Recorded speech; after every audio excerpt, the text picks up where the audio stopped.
من لەیلا سۆفی سڵتانیم خەڵکی ڕۆژهەڵات ماوەی 22 ساڵە پەرێوەی باشوورم و لە کۆیەدا دەنیشم.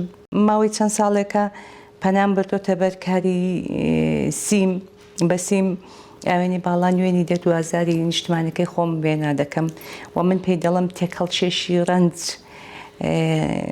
ڕەنجەکانی خۆمان ئاوا تێکەڵچێش دەکەم.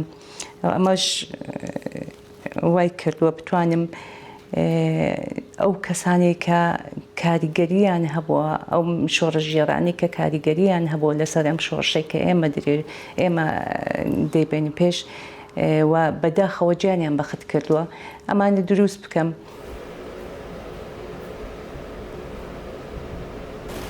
ئەم پەیکەری غەزاڵە غەزاڵی چیژێکی نەشمیلانی جوان بوو کە هات بوو بە پێشمەرگە لێرە بۆ خەباتێک کە ساڵهایە ئێمە خوێنی بۆ دەدەین. غەزاڵ لە سوورداش درۆنی جەمهوری ئیسلامی لێیدا بەداخەوە لەوێ نە سیارەی فریاکەوتن هەبوو نە کەسێک توانی تیماری کە گوازراوە بۆ خەستەخانەکان و جارێک جەمهوری ئیسلامی برینداری کرد بۆ دووەمین جار لە خەستەخانە بریندار کرا سێوەمین جار لە مزگەوتەکان بریندار کرا.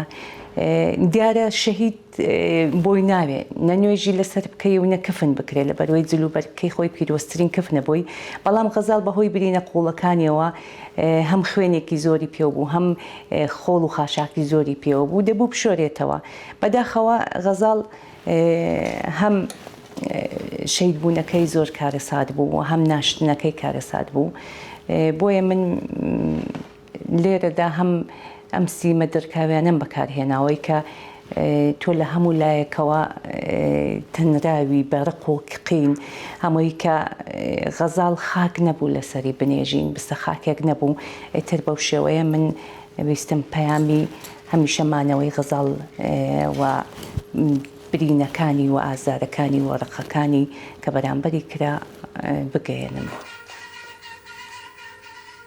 لێرەدا ئەمە بۆ بەتایبەت بۆ زێنەبی جەلالیان ئەو کچە تێکۆشەرەی کە حکمی ئەعدامی درا بەڵام لە کۆتاییدا درا بە حکمی ئەبەد و تا ئێستا 18 بۆ 19 ساڵە زیندانی کراوە لە زیندانەکانی جەمهوری ئیسلامی. ئەو کچەی کە ویستی دوو جار خەبات بکە یەک بۆ نیشتمانەکەی وەک بۆ ئازادی خۆی و بۆ هەموو ئەو ژنانەی کە ئێستا لە زیندانە ڕەشەکانی جەمهوری ئیسلامی سزن کراون و ئەشکەنجە دەدرێن دەستە دەتوانێت داگیر بکرێ بەڵام ئەندیشە داگیر ناکرێ. ئەم باڵندانی کە لە سەرەوە لە ناو قەفەسەکەەوە فڕیون ئەمە ئەندیشەیە ژنانەیە کە هەرگیز نە بە ئەشکەنجە نە بە زیندانی نە بە ئینفرادی بە هیچ شتێک داگیر نەکرا و کۆڵیان نەدا و تا ئێستا بەردەوامن لە شۆڕشەکەی خۆیان هەتا لە بەندیخانەدا.